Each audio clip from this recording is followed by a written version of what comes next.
बिस्मिल्लाहिर्रहमानिर्रहीम। अस्सलाम वालेकुम नाज़रीन, फ़िदा दिल और आप डेली मैदान देख रहे हैं। एक अच्छी ख़बर आपके साथ शेयर करनी है कि जो चीनी इंजीनियर्स ने काम रोका हुआ था पाकिस्तान में होने वाले प्रोजेक्ट्स के ऊपर, उनमें से बेशतर ने काम का दोबारा आगाज़ कर दिया है। दासू डैम के इंजीनियर्स का कत्ल हुआ था ख़ुदकुश हमले में बिशाम शांगला के अंदर, और दासू डैम पर तो काम का अभी तक दोबारा आगाज़ नहीं हुआ, लेकिन दिया मीर बादशाह डैम पर काम करने वाले 350 चीनी इंजीनियर्स जो हैं ये वापस आ गए हैं। चीनी माहिरीन ने काम का दोबारा आगाज़ कर दिया है।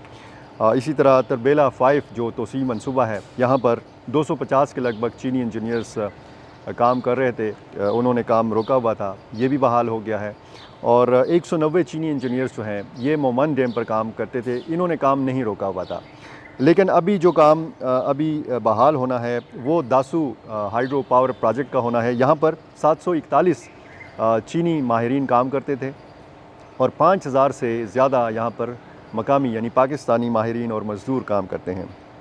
तो दासू का एक दौरा भी किया वज़ीर-ए-आज़म शहबाज शरीफ ने। वहाँ पर वो चीनी कंपनियों के अहदेदारों से मिले और जो चीनी माहिरीन हैं उनसे उनकी मुलाकात हुई, उनको यकीन दहानी करवाई गई। पाकिस्तानी हुकूमत ने शुरू दिन से ये यकीन दहानी कराई है कि जो चीनी इंजीनियर्स यहाँ पे प्रोजेक्ट्स में काम करते हैं उनको फुल प्रूफ सिक्योरिटी फ़राहम की जाएगी और पाक चीन दोस्ती जो है उसको ऐसे वाक़यात से मुतासर नहीं होने दिया जाएगा। इसी किस्म के जज्बात का इज़हार हमने देखा कि चीनी हुकाम की तरफ से, चीनी हुकूमत की तरफ से भी जो है वो देखा गया है।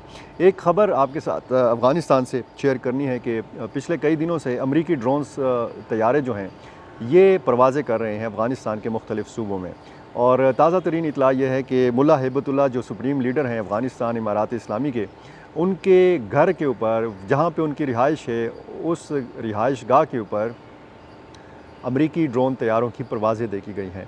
और इसके बाद जो उनके मुहाफ़िज़ीन हैं उन्होंने फ़ौरी तौर पर उनको मशवरा दिया है और मुल्ला हिब्बतुल्लाह ने अपना ठिकाना तब्दील कर दिया है। अब ये कंफर्म होना अभी बाकी है कि कंदहार के अंदर ही उन्होंने अपना मरकज़ जो है तब्दील कर दिया है या वो फिर कंदहार से बाहर किसी दूसरे सूबे में चले गए हैं। ये भी कहा गया है अफ़गान ज़राए से कि अमूमी तौर पर मुल्ला हिब्बतुल्लाह जो हैं ये अपना ठिकाना तब्दील करते रहते हैं।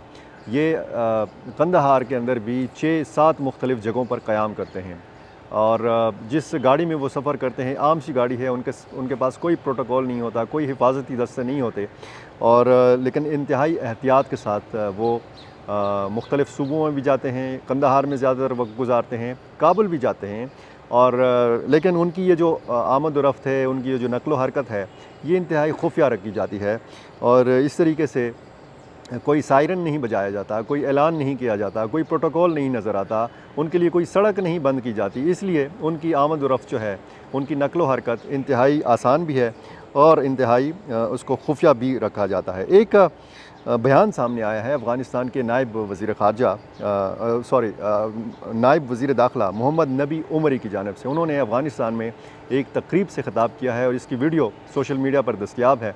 पश्तो में उन्होंने ख़िताब किया है और उन्होंने कहा है कि पाकिस्तान और तहरीक तालिबान पाकिस्तान जो हैं ये मिल बैठें, ये मुज़ाकरात से अपना जो मसाइल हैं ये हल करें।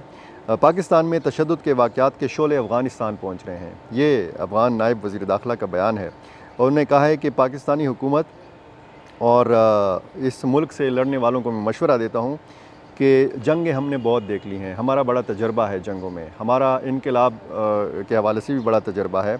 जंगें और इनकलाबात बेवाएँ पैदा करती हैं, यतीम बच्चे पैदा करती हैं, मुल्क तबाह करते हैं, इक़्तिसाद ख़त्म हो जाता है और निज़ाम तबाह हो जाता है।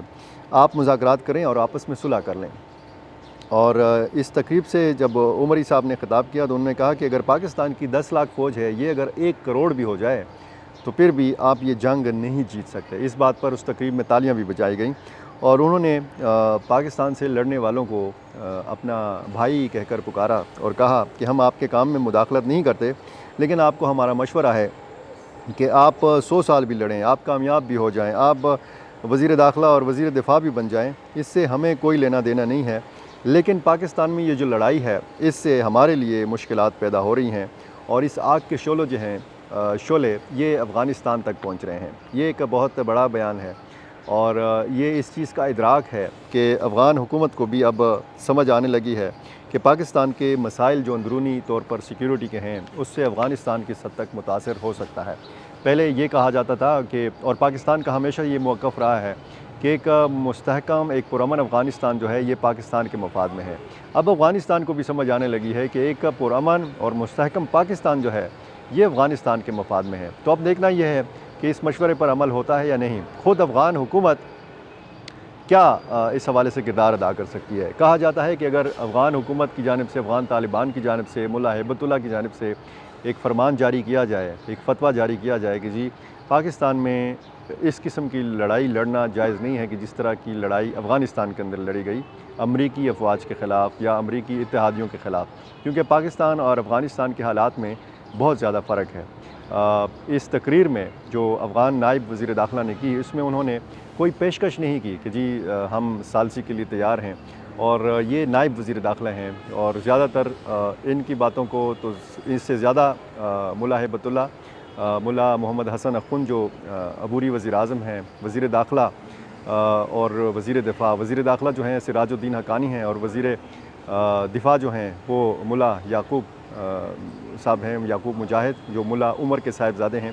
ان کی زیادہ تر باتوں کو توجہ ملتی ہے۔ ملا عبد الغنی برادر جنہوں نے دوحہ معاہدے میں انتہائی اہم کردار ادا کیا تھا، اسی طرح عباس ستانکزئی کی تقریریں آتی ہیں۔ یہ جو افغان نائب وزیر داخلہ ہیں ان کی باتیں ہیں، ان کی تقریریں بھی ہیں، لیکن یہ انتہائی اہم بات ہے۔ اب دیکھنا یہ ہے کہ افغان حکومت کا اس حوالے سے مزید کیا رد عمل آتا ہے، افغانستان کے جو اہم وزراء ہیں وہ اس حوالے سے کیا کہتے ہیں، وہ کیا کردار ادا کر سکتے ہیں۔